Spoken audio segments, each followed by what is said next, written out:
자유의 반대 그러면 억압이라든가 무슨 또 뭐 평화라든가 뭐 이런 거를 생각할 텐데 아니래요.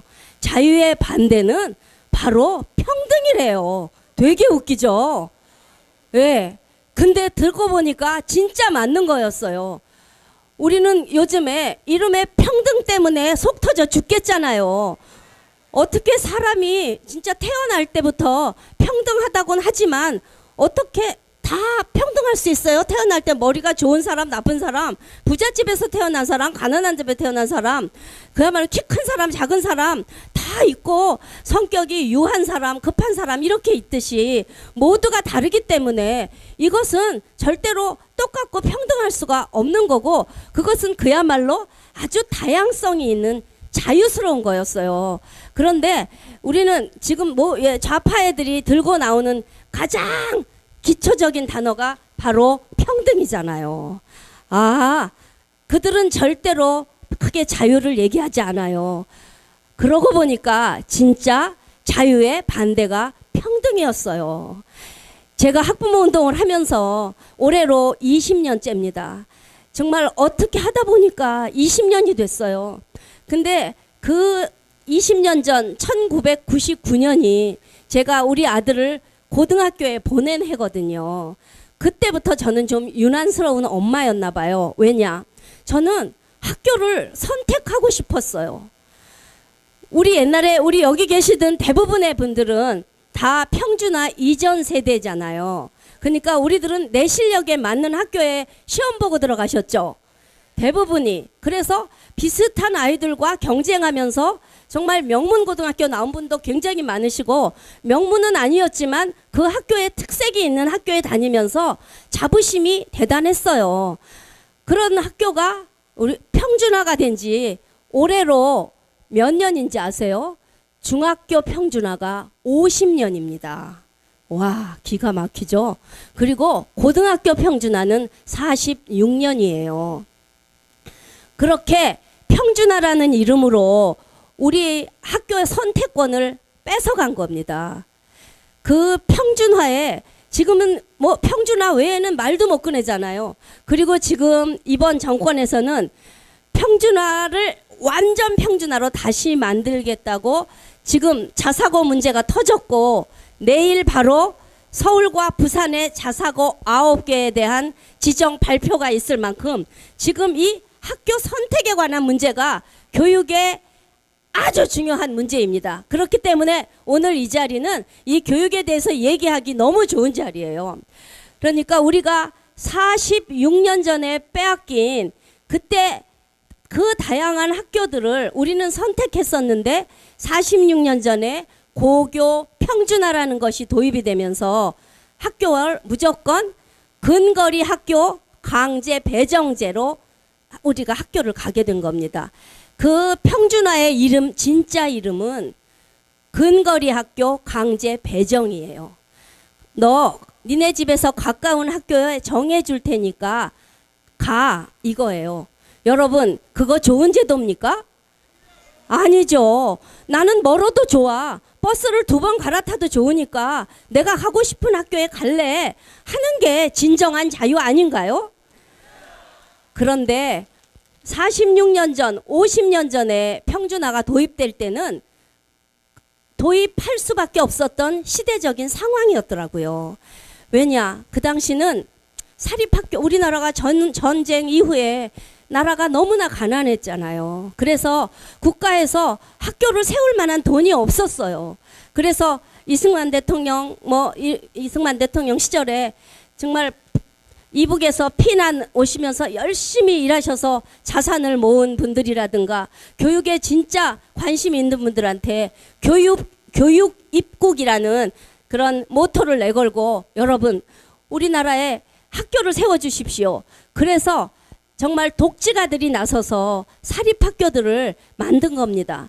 진짜 땅을 사고 건물을 지어서 학생을 모아서 사립학교들이 만들어져서 그 당시에 학교는 지금도 그렇습니다만 사립학교가 이 서울 지역에는 거의 70%예요. 현재도요. 그러면 그 당시에 사학을 세운 그분들을 감사해야 됩니까? 사학을 지금처럼 비리 집단으로 몰아야 됩니까? 세상에 어쩌면 우리나라 사람들은 이렇게 감사를 모를까요? 진짜 자기 전 재산을 내서 학교를 세운 그 사립학교들을 지금 비리 집단으로 몰아선 절대 안 되죠. 잘못한 사람은 엄연히 현행법으로 처분해서 진짜 감옥을 보내면 되는 거지. 모든 사학들을 전부 비리 사학으로 모는 건 절대로 안 됩니다. 그래서 어쨌든 그 당시에 그렇게 세워진 학교들이 그야말로 여러분 이름 아시는 이화, 뭐 숙명, 진명, 여자 남자 학교는 서울고등학교, 중앙고등학교, 중동, 뭐 좋은 웬만한 휘문 사립학교들이 얼마 동성 서울만 해도요. 그런 학교들이 그렇게 많았는데 학교 차가 굉장히 컸어요. 국가가 가난하니까 공립은 교육의 질이 형편없었습니다. 그야말로 건물에 운동장 하나에 그냥 건물만 하나 있는 그런 모습이었고, 사립학교는 내 학교니까 주인들이 그 학교에다가 갖은 정말 체육시설도 만들고 강당도 만들고 뭐 하고 등록금도 좀 비싸게 받으면서 그렇게 운영했기 때문에 사립에 가는 아이들은 좋은 교육을 받고 공립에 가는 아이는 그야말로 낮은 교육을 받으니까 국가에서는 교육의 질을 평준적으로 만들어야 되겠다 싶어서 평준화 제도를 도입했던 겁니다. 어쩔 수 없던 시대 상황이었어요. 그러고 나서 막상 그렇게 평준화를 시켜보니까 문제가 생겼어요. 근데 그 당시에 그 평준화에 가장 반대를 한 사람들이 누구인지 하면요. 선생님들이었어요. 선생님들이 아이 수준차가 그냥 들쑥날쑥인데 이런 아이들을 우리가 어떻게 가르칩니까? 어디다 눈높이를 맞춰서 가르칩니까? 하면서 그야말로 선생님들이 제일 반대를 했는데 지금 평준화를 우리가 깨야 된다. 이 가짜 평준화 더 이상은 안 된다. 누가 용감하게 말하지 못하지만 학부모들이 그렇게 말하고 있지 않습니까? 여러분들 그러시죠? 이 가짜 평준화 그대로 유지해야 됩니까? 안 되죠. 이거 안 되죠. 그래서 우리 대부분의 국민이 이 평준화를 깨야 된다고 하는데 그야말로 많은 교육계에 계시는 분들은 이 말을 해야 되는데 집단 포화를 받을까 봐 말을 못해요. 오로지 이 말을 하는 사람은 학부모들밖에 없어요. 그런데 지금 평준화를 반대하는, 우리가 평준화를 반대하는데 지금은 안 됩니다. 이 평준화를 해야 됩니다라고 가장 주장하는 게 누굴까요? 바로 교사들이에요. 바로 전교조들이라고요. 그러면 뭐가 잘못된 거예요? 선생님들의 생각이 나쁜 쪽으로 변했다는 얘기잖아요, 이게. 예. 선생님들이 처음에는 그렇게 위아래에 있는 아이들은 안 된다고 수준이 비슷한 애들끼리 모아놓으려고 그랬는데 지금은 그야말로 진짜 학교에서 일반고가 그야말로 수준차가 들쑥날쑥 있는 아이들을 가리키니까 도저히 못 가리키겠다고 자기들 말하고 일반고가 다 죽었다고 말하면서도 절대로 이 평준화는 유지돼야 된다고 말하니까 이 교사들이 지금 완전히 논리도 없고 완전히 무슨 어거지를 쓰고 있는 거예요. 그러니까 이제 전교조 말씀 드리다 보면 이 얘기는 또 나오겠는데요. 그러니까 이제 또 약간 뒤로 돌아가서 그래서 도저히 아이들 수준차도 있고 하고 그리고 다 평준화해서 크게 경쟁이 사라지면 우리나라의 인재는 어떻게 기릅니까?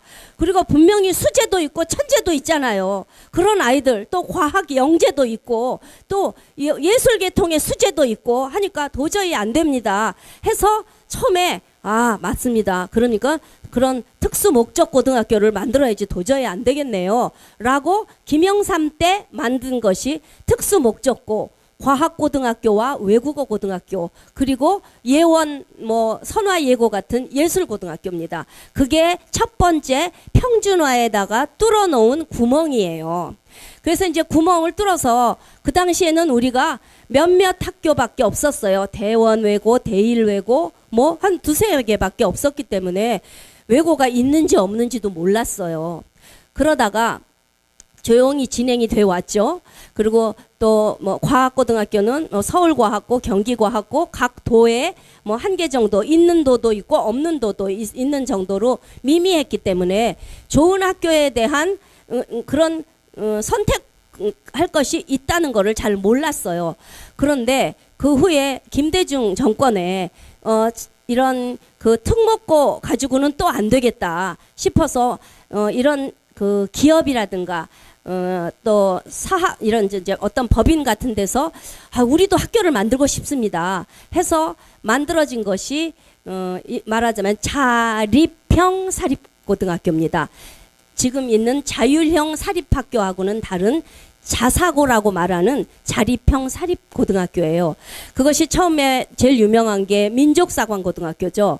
민사고가 기업에서 파스테르 기업을 해서 우유 팔아서 돈 많이 벌었으니까 우리가 학교를 만들어서 영국의 이튼 스쿨 같은 명문 고등학교를 만들어서 인재를 기르겠습니다 했고, 또 뭐 포철 같은 기업에서 우리가 정말 철강 기업이 이뤄서 돈 많이 번 걸로 인재를 기르겠다. 그래서 포철고등학교, 뭐 그다음에 광양제철에서도 그러면 우리도요. 광양제철고등학교, 또 해운대 고등학교 해서 몇 개 고등학교를 김대중 정권 때 또 구멍을 뚫은 겁니다. 그리고 그러면서 약속하기를 지금은 여러 당신네 학교 몇 학교만 해주고 이제 그런 학교들은 국가 지원을 하나도 안 받고 당신네들이 땅도 사고 건물도 짓고 등록금도 알아서 잘 받아서 국가의 그 국고를 쓰지 마십시오 하니까 좋습니다. 그럼 우리 기업에서 돈을 많이 내서 그렇게 하고, 또 개인 부담도 많았죠. 그런 학교를 말라서 또 두 번째 구멍을 뚫었어요. 그러고 나니까 이제 그때서야 사람들이 우리가 선택할 학교가 몰랐는데 생겼네 하니까 나 저런 학교 보내야 되겠어. 그러면서 사람들이 그런 학교에 관심을 갖게 된 거예요. 그러니까 외국어 고등학교가 늘어나기 시작한 거죠. 그래서 특목고도 늘어나기 시작을 했어요. 그래서 뭐 서울고등학교, 고양외고, 무슨 뭐 여러 외국어고등학교들이 용인외고 이런 것들이 점차적으로 늘어나면서 사람들은 그 학교를 보내고 또 자사고를 보내고 싶었는데, 그래도 수요에 비해서 공급이 너무 적은 거예요. 그러니까 다 일찍부터 준비를 해야만 그 학교를 갈 수가 있으니까 고등학교를 보내는데 중학교 2, 3학년 때부터 준비해서 갈 수 있어야 하는데 너무 경쟁이 치열하니까 초등학교 5, 6학년 그때부터 준비를 하기 시작한 게 어디서 준비하겠습니까? 그게 다 사교육을 통해서밖에 할 수가 없게 된 거예요. 그래서 사교육이 늘어나기 시작한 겁니다. 그럴 때 제때 맞춰서 국민들의 요구 수준에 맞게 학교 그런 특목고나 자사고를 확대를 했더라면 정말 좋은 학교로 다 변하고 일반계 고등학교들이 다 자사고로 전환을 할 수 있었을 거예요. 그런데 계속 그때부터 막기 시작한 게, 제가 그거 사정을 잘 아는 이유가 있습니다. 제가 2004년에 자사고 제도 개선 위원으로 유일하게 학부모로 거기에 참여를 했었거든요. 근데 진짜 그 안에 그게 2004년 노무현 정권 때예요. 근데 진짜 그렇게 위원회에서 치열하게 싸워본 적이 없습니다. 그때는 말하자면 좌파 정권이었어요. 근데 그 위원회 구성을 그야말로 좌우 거의 동수로 그렇게 해놓고, 그러니까 피 터지게 싸웠죠. 회의를 정말 9번, 10번씩 하는 위원회가 거의 없습니다. 그야말로 위원회 공화국에서 말만 공화국인데 그 위원회는 진짜 치열하게 싸워서 마지막에 도저히 결판이 안 나서 표결에 붙여서 가까스로 자사고를 확대하는 정책이 통과가 됐어요. 그게 김대중 때 약속한 것을 지키는 결과가 노무현 정권 때 내려진 겁니다.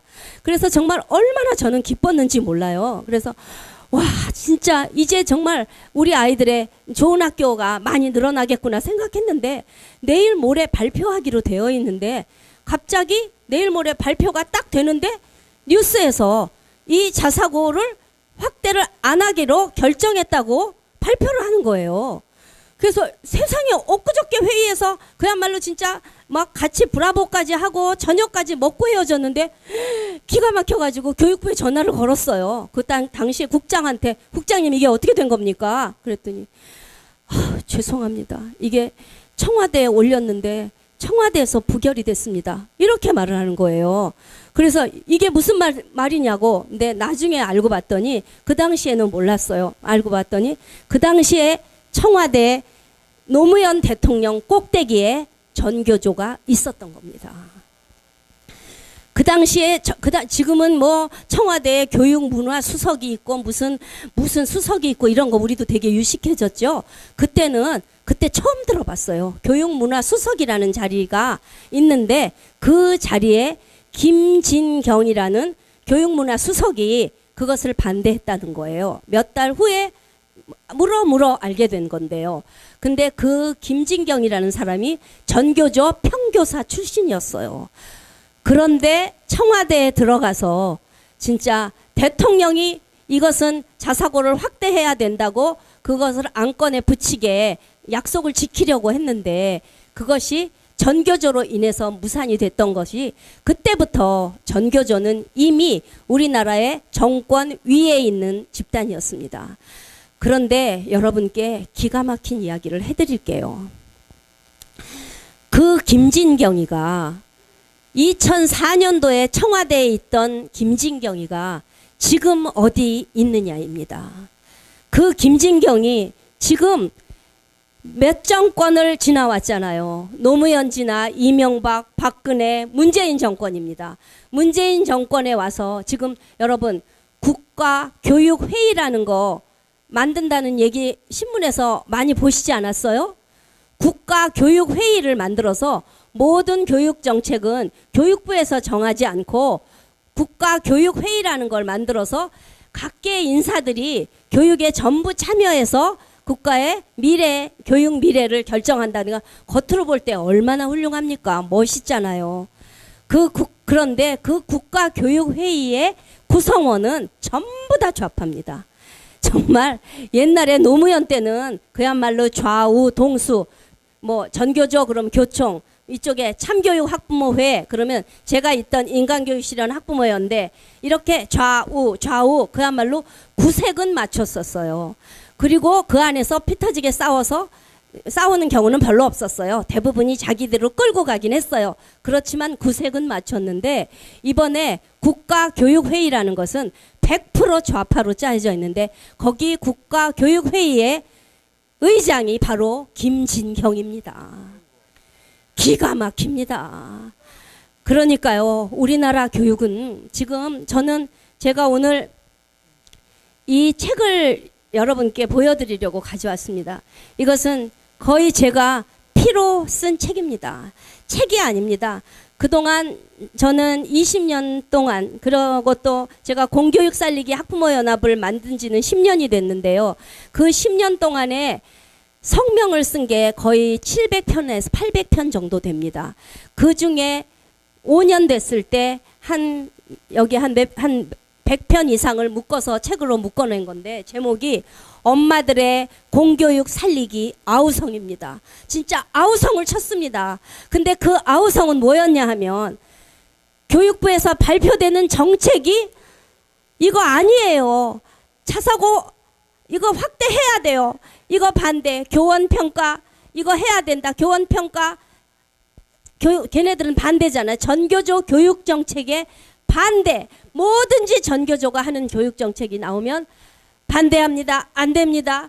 그것은 결사 반대, 전부 결사 반대예요. 그게 학부모들의 아우성이고 국민의 민심이고 국민의 여론이고 교육 공급자인 전교조에 대항하는 교육 수요자들의 목소리입니다.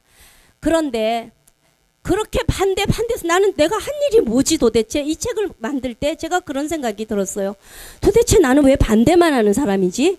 근데 그때만 해도 잘 몰랐어요. 그런데 최근에서야 제가 왜 내가 그렇게 반대를 할 수밖에 없었는지 알았어요.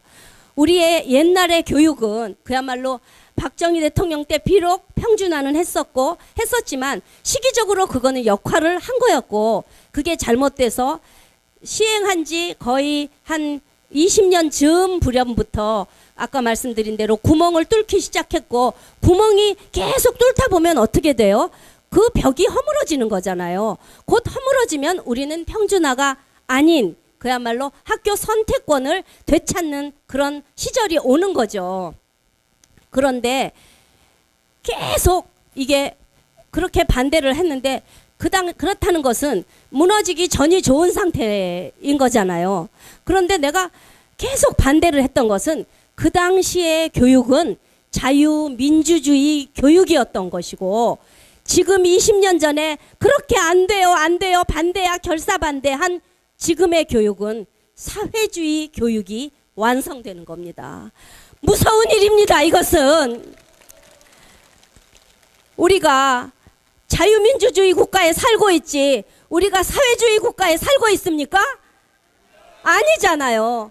그런데 그나마 다른 것들은 우린 선택할 수 있습니다. 거주 이전의 자유가 있어서 마음대로 집을 팔고 내가 살고 싶은 곳에 가서 살 수 있어요. 그렇지만 교육만큼은 어떤 것도 선택할 수가 없습니다. 그나마 뚫어놨던 특목고, 자사고, 이번에 이 유은혜가 들어와서 내일 어떤 결정을 하는지 한번 보시자고요. 이것들 상상고등학교 죽이려고 하다가 이 평가 점수를 다른 데는 다 70점인데 이 전북교육감 김승환이가 80점으로 말도 안 되는 그런 기준을 세워서 새3에 0.39 모자라가지고 떨어졌다가 도저히 그거는 양심상으로 안 되겠으니까 유은혜가 상상고등학교는 살려준 건데, 내일 발표로 나머지 자사고들이 과연 어떻게 될지, 이것은 이대로 그대로 무너뜨린다면 우리는 선택권을, 그나마 있던 선택권, 좋은 교육을 받고 싶은 학부모들의 요구가 완전히 묵살되는 겁니다. 내일로 우리는 이 사회주의 교육에 대해서 온 국민이 반기를 들어야 하는 것입니다. 교육은 무서운 거예요. 하루아침에 교육의 결과가 나타나지 않잖아요. 그러니까 이것들은 이미 30년 전에 전교조를 만들었어요. 전교조가 1989년에 만들어져서 올해로 30년입니다. 30년 동안에 처음에 10년은 참교육을 하는 것처럼 납작 엎드려서 촌지 거부, 체벌 금지, 이런 일을 하면서 그야말로 돈 안 받고 아주 깨끗한 참교육을 하는 줄 알았는데, 알고 보니 그들은 시작부터 이미 삼민주의를 받아들인 그야말로 공산주의자들이었는데, 우리가 속아왔고 그나마 깨인 저 같은 사람이 20년을 전교조의 실체를 알고 10년을 싸워왔고 이제는 온 국민이 알게 된 거잖아요. 그런데 이렇게 이들은 근 30년 끌어오면서 우리 자식들을 어떻게 길러놨습니까? 여러분 자식을 한번 생각해 보세요. 여러분 자식들이 우리들 말을 다 잘 듣나요? 아니잖아요. 지금 우리 자식들이 지금 30대, 40대, 50대 아닙니까? 걔네들이 지금 우리나라에서 가장 문제 있는 세대잖아요. 특히 40대 여자 기집애들은 눈 뜨고 봐줄 수가 없을 정도잖아요. 그게 왜 그래요? 이 전교조 교육 때문이잖아요. 근데 우리 몰랐잖아요. 왜 그렇게 말을 안 듣는지. 그런데 알고 보니까 선생들이 은근슬쩍 아이들에게 어른 말 듣지 말고 니들이 훨씬 똑똑하니까 니들대로 판단해. 그리고 비판의식을 가져. 어른 말에 순종하는 건 바보들이나 하는 짓이야. 이렇게 가르쳤어요. 그리고 학교에서 선생님들이 아이들에게 논술 수업을 시키면서 예시문으로 제시하는 그런 내용들이 경향신문, 한겨레신문 다 그런 신문이었어요. 우리가 그거 어떻게 알아요? 학교에서 논술한다 그러면 논술책 사준 죄밖에 더 있냐고요, 우리가. 그리고 역사교육 책을, 정말 좌편향 역사교육 책을 만들어서 우리 아이들 가르치는지 여러분 아셨습니까? 저는 제 딸이 07 학번인데 걔가 고등학교 때 금성출판사 역사책을 배웠다는 걸 나중에 저도 알았어요. 걔가 대학생도 훨씬 지나고 나서. 근데 알고 보니까 금성출판사 책이 제일 좌경화된 책이었더라고요. 거기에 이미 북한에 대한 아주 북한 친화적인 내용과 이승만 대통령, 박정희 대통령을 완전히 독재자와 그야말로 유신으로 완전히 인권을 탄압한 아주 악독한 사람으로 이미 다 표시가 되어 있었던 거예요. 여러분 그거 아셔요? 모르시죠? 어떤 역사책 배웠는지 모르잖아요. 우리가 어떻게 알아요? 애들 보내면 교과서로 배우면 교과서는 신성 불가침인 줄 우리 알았잖아요. 교과서가 틀린 줄 알았는지 어떻게 그러면 학교를 보냈겠어요? 교과서는 옳은 것만 있는 건 줄 알았는데 거기에서 잘못된 역사 교육을 시키는지 우리가 어떻게 알았냐고요. 그래서 우리가 국정역사교과서 만들어 달라고 정부에 외쳐서 역사책 만들어서 얼마나 박근혜 대통령 애쓰시면서 결단을 내려서 책 만들었는데 문재인 이 개새끼가 들어와서 제일 먼저 한 일이 뭐예요? 역사교과서 폐지했잖아요.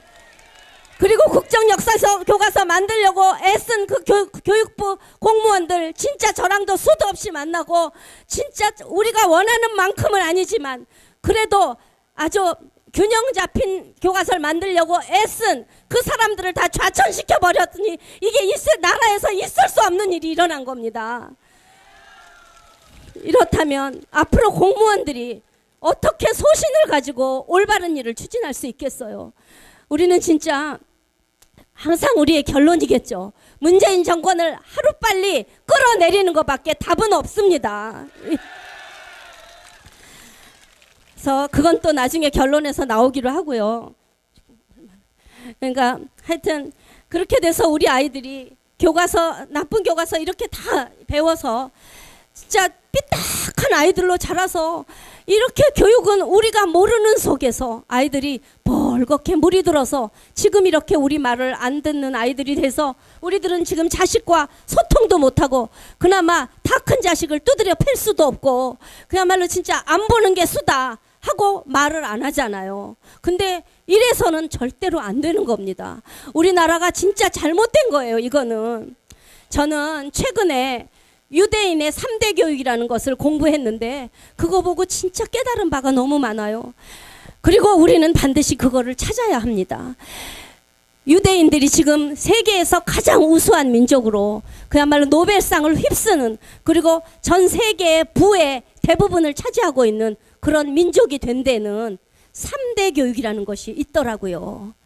3대 교육은 할머니, 할아버지와 어머니, 아버지, 자식이 똑같은 생각을 할 때 그 민족의 정통성과 전통이 지켜지는 거가 3대 교육이었어요. 그런데 우리는 우리에게 책임도 큽니다.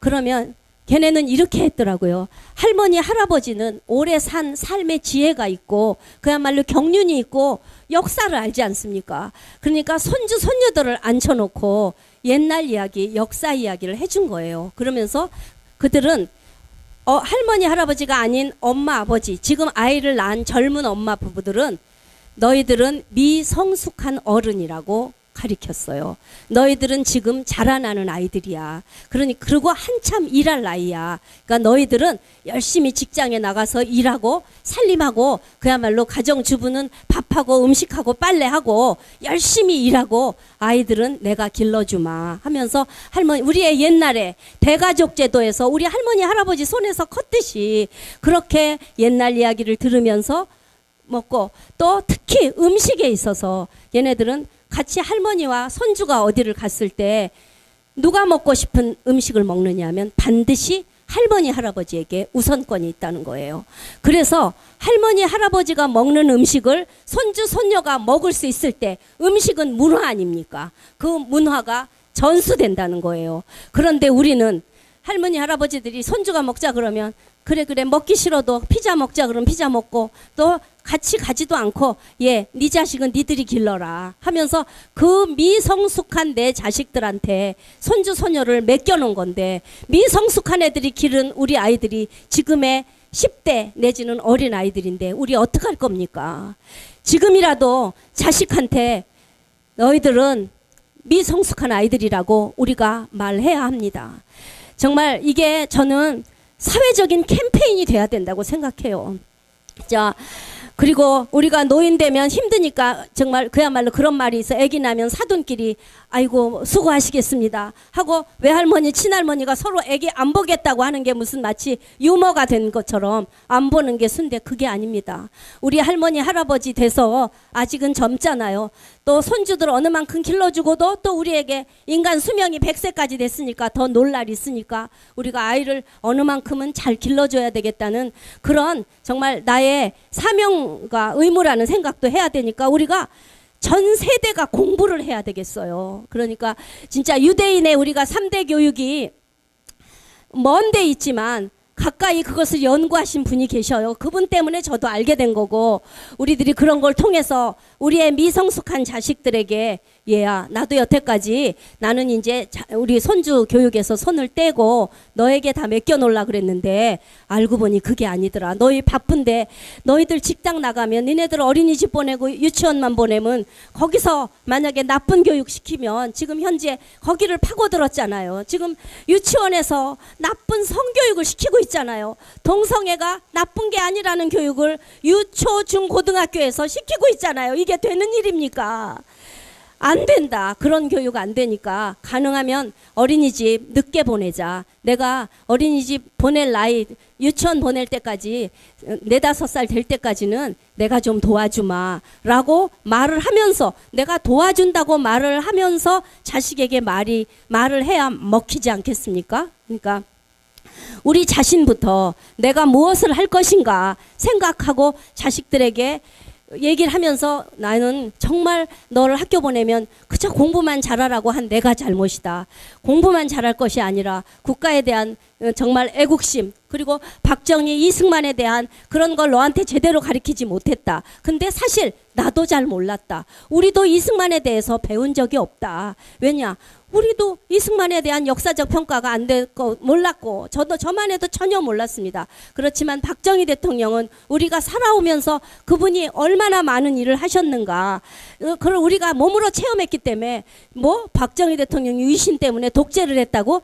야, 그건 아니야 라고 우리가 좋은 책을 권해서 이거를 읽어봐라 라고 가르치고, 지금 아이들에게 읽힐 책조차도 없습니다. 좌파들은 교육을 통해서 30년 전교조를 통해서 아이들에게 책을 읽히면서 말도 못하는 책들을 만들어냈어요. 그 중에 대표적인 게 말하자면 좌파들의 역사 교과서, 거민정 교과서입니다. 그게 옛날에는 다 국정이었는데 우리도 모르게 검정, 인정 이런 도서라는 제도를 만들어 놓고 몇 사람만 모여서 책을, 뭐 대학 교수 한두 사람하고 전교조 선생 몇 사람하고 5-6명만 모이면 책을 만들어서 인정해 주세요 하고 교육부에다가 인정하면 땅땅 하면 인정 도서가 되고, 이거 검정해 주세요 하면 검정해서, 그렇게 7, 8정의 엉터리 좌파 교과서가, 내용은 다 좌파인데 그게 무슨 다양입니까? 말이 다양이지.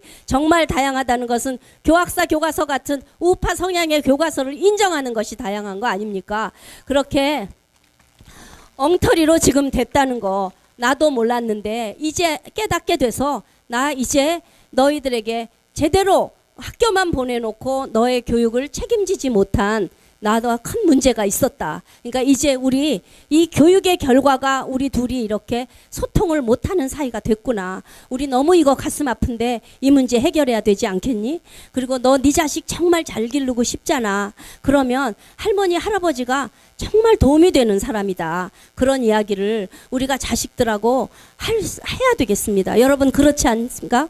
정말 우리 해야 될 일이 정말 많습니다. 남에게 맡겨놓은 결과가 이렇게 참혹했습니다. 정치를 정치인에게 맡겨놓은 결과가 이렇게 쓰레기 같은 것들이 다 국회를 장악해서, 저는 지금 우리가 이렇게 태극기를 드는 궁극적인 어떤 목표가 국회 해산이 됐으면 좋겠습니다. 지금 국회에서 쓸만한 국회의원이 몇 명이나 됩니까? 네. 민주당 이 주사파 이 쓰레기들은 학교 다닐 때 공부 하나도 안 한 놈들이래요. 진짜. 예, 저는 지금 건국대학교 교수님, 또 한양대학교 교수님 하셨던, 지금 다 퇴직하셨죠. 그분들에게 들었습니다. 어느 날 그 교수님이 이러시는 거예요. 이 대표님, 사실은 특히 이제 맹주성 교수님 여러분 잘 아시죠?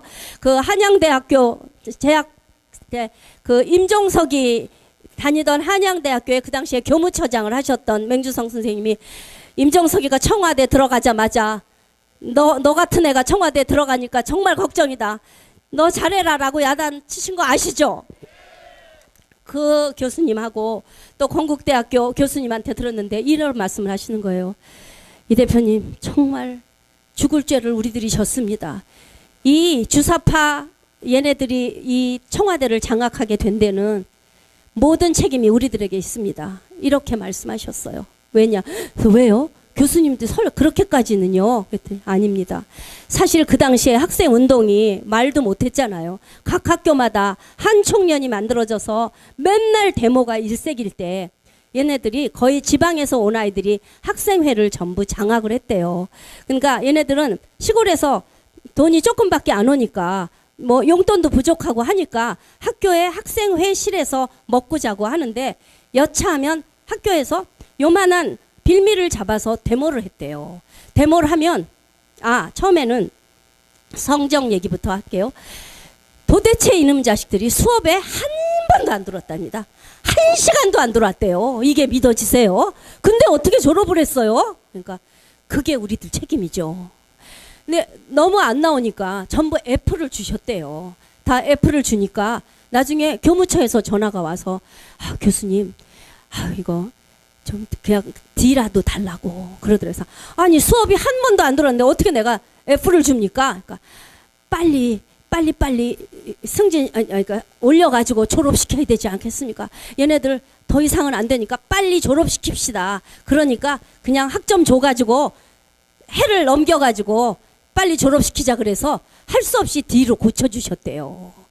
그런데 그 다음 해가 됐는데 또 안 들어오더래요. 그리고 또 졸업한다고 안 되는 게 아니라 그 다음 또 입학생이 들어오는데 똑같은 짓을 하더라는 거예요. 그래서 이건 안 되지. 나도 교수인데 양심 있지 싶어가지고 D를 줬대요. 그랬는데도 아무 말이 없더래요. 그래서 사실 알고 보니까 나중에 그 교무처에서 걔네 성적표를 F를 준 거를 갖다가 D로 다 고쳐서 졸업을 시켰더랍니다.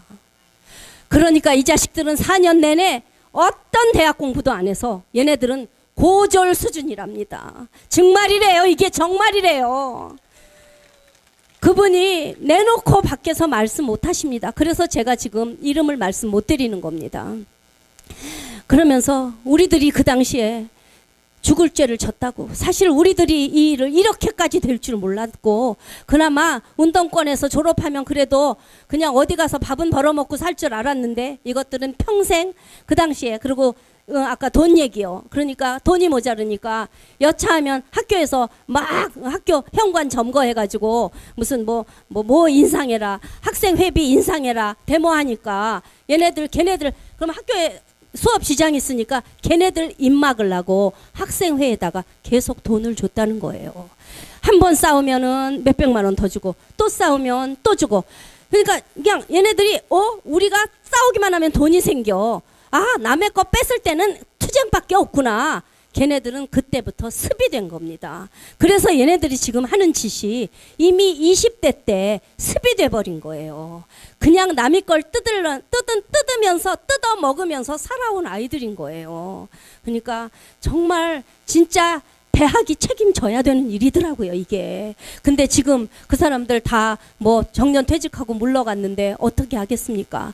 어차피 이렇게 된 거, 이 자식들 그 자리에 가서 지금 우리나라 경제 파탄 내고 안보 다 무너뜨리고 그리고 온 국민들이 이제 저 새끼들은 다 간첩인 거 알고 북한하고 내통하는 거 아니까 이제는 이것도 미국도 알게 됐고 이 탄핵에도 그놈들이 다 연루돼 있다는 거 알게 됐으니까 어떻게든지 곧 해결될 날이 옵니다. 우리는 이런 걸 알고 저 새끼들이 얼마나 무식한 자식들인지 그저 옷이나 잘 쳐입고 학교 회장 선거할 때 키 크고 그런 놈들만 뽑았으니까 임종석이 새끼도 키 크고 다 얼굴은 뺀지르르하게 생긴 놈들이니까 다 정말 골 빠진 30, 40대 기집애들이 이 전교조 교육받아서 비판밖에 할 줄 모르는 것들이 다 걔네들에게 열광해서 이렇게 문재인 정권을 만들어서 이 상황이 된 거니까 정말 모두의 책임 지금이라도 깨달아야 될 것 같습니다. 네. 그리고 또 한 가지 드릴 말씀이 정말 이렇게 정리를 하다 보니까 몇 날 며칠을 해도 안 끝날 이야기를 제가 많이 알고 있더라고요. 근데 그 중에 한 가지만 말씀을 특별히 드리겠습니다. 지금 전교조 문제인데요. 뭐 전교조에 대해서는 이제 우리 다 알고 있는데 참 무서운 사실을 제가 또 최근에 들었습니다. 어디서 한 번은 제가 말을 한 적이 있기 때문에 아시는 분도 계실 텐데 여러분, 이 교육감 직선제가 돼서 참 큰일 났잖아요. 그러니까 저는 이 부탁을 먼저 드리겠습니다. 저는 우리 공화당이 저는 진짜 아까 말씀 가치 정당으로 우파 자유주의 우파 정당으로 확실하게 자리매김을 해주시되 이제는 구체적인 공약을 준비해서 발표를 해주셔야 될 것 같아요. 그래야 뭐 모르는 사람들은 뭐 가치, 뭐 이념, 사상 이런 문제는 어려워서 잘 안 올 건데 그야말로 진짜 잘못된 제도에 대해서 이것은 반드시 고치겠습니다 하면서 아주 그런 정책을 확실하게 탁탁 내놓으면 관심 없던 사람들도 우리 공화당이 저런 말 하네 이렇게 말하면서 저는 관심을 가질 것 같아요. 그 중에 하나가 뭐 국회의원 수 줄이는 거 뭐 이런 건 일반적인 건데 교육감 직선제 폐지하는 거예요. 네. 정말 이거 교육감 직선제 처음에 도입할 때부터 전 처음에도 몰라서 저는 한 번은 찬성했었습니다. 근데 나중에 처음에 한 번 공정택 교육감 뽑을 때 진짜 서울에서 11%밖에 투표에 참여하지 않았어요. 아무도 우리가 어떻게 교육감을 누구를 알고 뽑아. 그렇게 해서 아무도 선거를 안 했기 때문에 그런 결과를 보고 그때부터 이 교육감 직선제 폐지해야 된다고 그렇게 외쳤는데 그 당시에 자유한국당, 즉 그 당시에 신한국당이었나? 한국당에서 진짜 그때 다수 정당이어서 제가 국회 마지막에 교문위에 가가지고 이 교육감 직선제 폐해에 대해서 정말 열변을 토한 적이 있어요. 그럴 때 그 다수당일 때 그거를 못 막더라고요. 진짜 교육에 아무것도 모르는 게 지금의 자유한국당의 병신 정당입니다. 정말. 예. 민주당은 무려 30년 동안 전교조를 앞세워서 교육에 올인을 했잖아요. 자기네 미래 표밭을 관리한 거잖아요. 교육을 통해서 조금씩 기를 때 이 자유한국당은 걔네가 그런 목표 하에 전교조를 앞세워서 교육 정책을 서서히 사회주의화로 가고 있다는 것까지 거 사회주의는 모른다 쳐요. 최소한 선택권을 뺏어가고 있다는 것조차도 눈치를 채지 못하고 있었어요.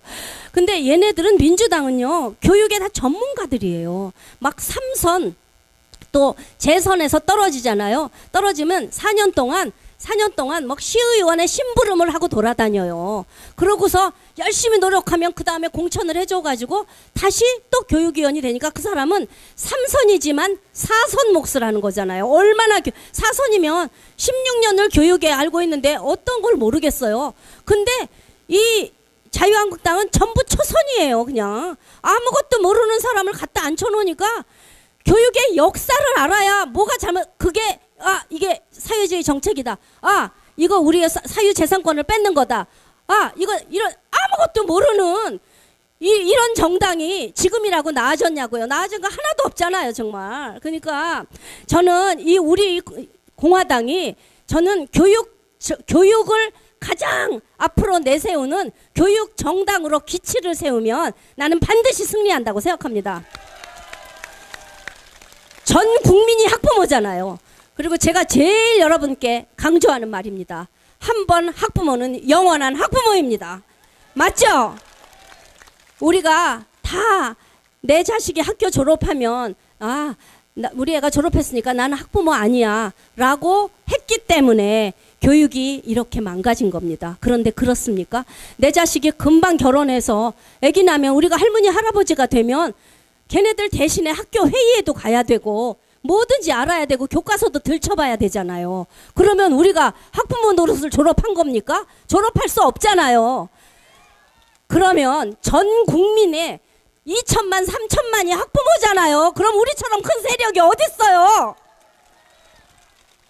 우리 학부모들이 교육에 관심이 있으니까 교육 제도를 올바르게 세워서 우리나라의 사회주의 교육으로 가는 것을 막겠다. 우리는 교육 정당으로 나가겠다라고 하면 좌파 애들도 같은 애들도 우리 쪽 다 옵니다. 네, 이 민주당이 망쳐놓은 전교조가 망쳐놓은 교육을 바로 살기는 정당으로 교육의 정말 중심 정당으로 이 방향을 잡으시면서 그 외에 하실 거 많죠. 할 거 많지만 많은 사람의 관심을 뭐로 끌 수 있을까를 고민해 보시면 답은 쉽게 나옵니다. 그렇게 해주시기를 부탁드리고요. 아까 말씀드리려고 했던 그 전교조 직선제 할 때 2012년 선거에 그때 광로연이가 이제 뭐 선거 부정으로 해가지고 떨어지고 보궐선거를 했었잖아요. 광로연 대신에 하고 그 당시에 보궐선거에 당선된 사람이 문용린 교육감이죠. 근데 문용린 교육감하고 좌우로 나오는 사람이 이쪽에 민주당 쪽에 후보가 민주당은 아니죠. 이제 교육감 선거는 정당과 상관없이 치르니까 전교조 후보가 이수호였습니다. 아시죠? 이수호 위원장. 이수호가 누구냐 하면 전교조 위원장 출신입니다. 고등학교 선생님 하다가 일찌감치 뭐 전교조의 골수 중에 골수인데요. 아주 겉은 양의 탈을 짠 늑대처럼 아주 양처럼 순하게 생겼습니다. 그래서 문제입니다, 정말. 누구도 이수호를 보고 나쁘다고 한 사람이 없어요. 그런데 그 이수호가 사실은 나중에 알고 보니까 민노총의 사무총장을 했었더라고요. 민노총 사무총장, 그러니까 전교조가 만들어지면서 민노총에 가입을 했죠. 사실은 가입을 하면서도 단체 행동권은 쓸 수 없게끔 그야말로 노동 3권, 단결권, 단체 행동권, 단체 협약권이 있잖아요. 그 중에서 전교조는 교사들이 단체 행동에서 데모하면 안 된다. 그래서 단체 행동권은 허가하지 않았어요. 그러면서도 민노총 산하가 된 거예요. 그 말이 안 되는 거죠.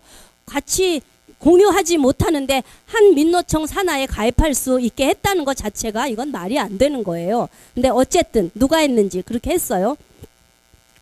그래서 이제 전교조 평당원이면서 민노총의 사무총장을 하다가 나중에 전교조 위원장이 된 거예요. 그래서 이제 전교조 위원장 노릇을 하다가 나중에 또 전교조 선거에서 지고 나니까 걔네가 전교조 위원장도 PD와 NL이 나눠 하더라고요. 이게 서로 주사파와 그야말로 정말 막시즘파가 둘이 나눠서 하는 거죠. 네? 네, 고맙습니다. 그러고 이수호가 간 곳이 민노총 위원장입니다. 민노총 위원장을 했으니 얼마나 막강한 자리에 간 거예요. 그래서 이수호가 민노총 위원장이 되면서 민노총은 변신을 했습니다.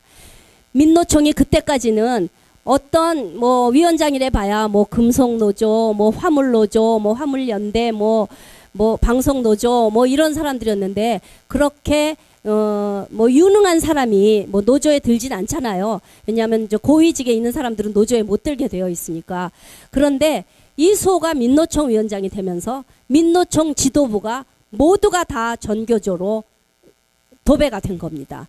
근데 전교조가 무서운 이유는 전교조를 보세요. 전교조는 전 노조원이 대졸자입니다. 그런 노조가 있겠습니까? 없죠. 어느 노조가 전 조합원이 대졸자예요. 그러니까 정말 전교조는 무시무시한 집단입니다. 머리와 팔, 다리, 몸통이 다 있는 집단이에요. 왜냐? 전국에 학교 없는 데가 어디 있어요? 시골 아주 촌구석에도 학교는 다 있으니까 그야말로 손가락 끝까지 아주 그냥 혈관이 통해져 있는 그런 조직입니다.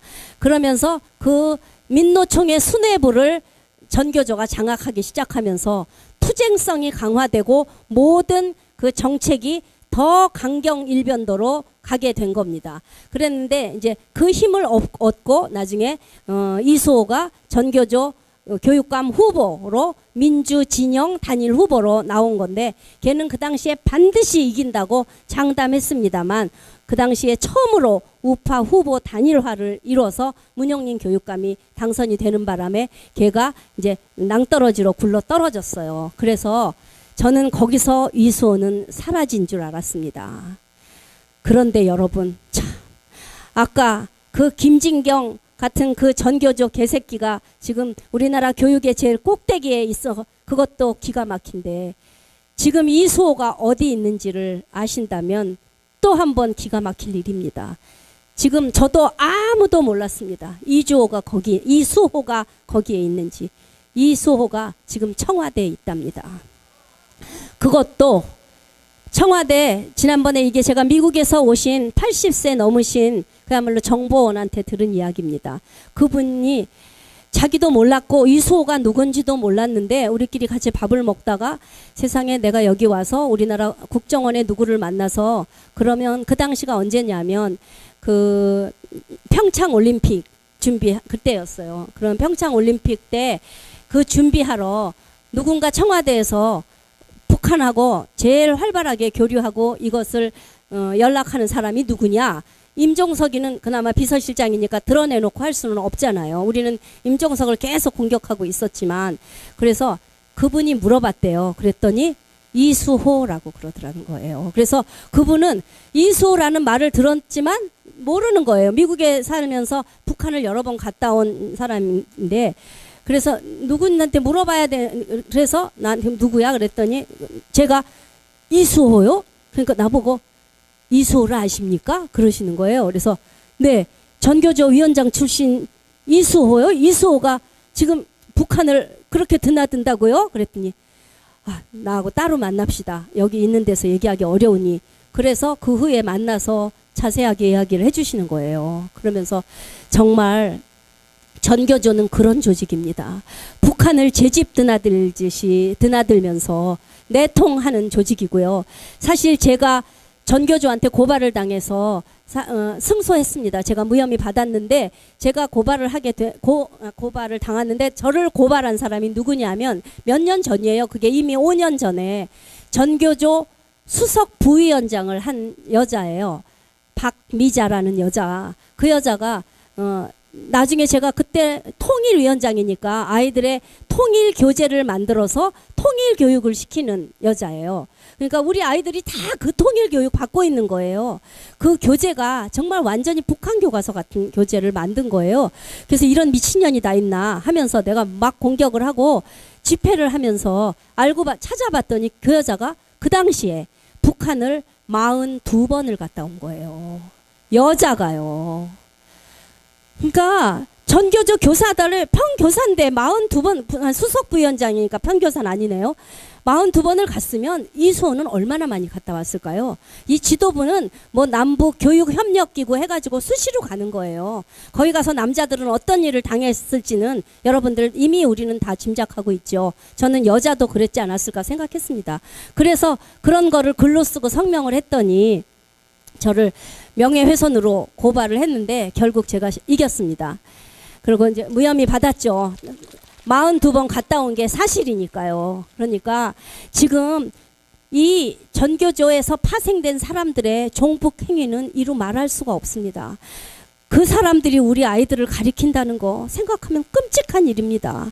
우리는 빨리 우리 정권을 바로 자유우파 정권을 세워서 전교조 교사들은 모두 이 교육 현장에서 파내버려야 됩니다.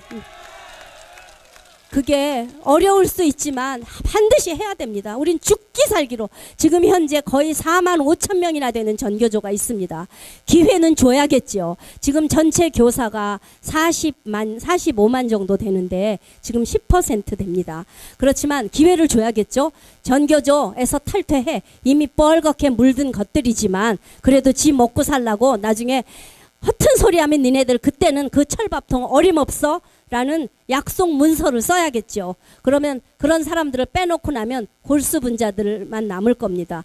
그러면 다만 1000명이 됐던 2000명이 됐던 지금 뭐 현재 어떤 시국선언서에 자기 이름을 올린 사람들이 거의 한 몇백 명 되는데 그것들은 다 골수분자거든요. 그것들은 반드시 쳐내야 됩니다.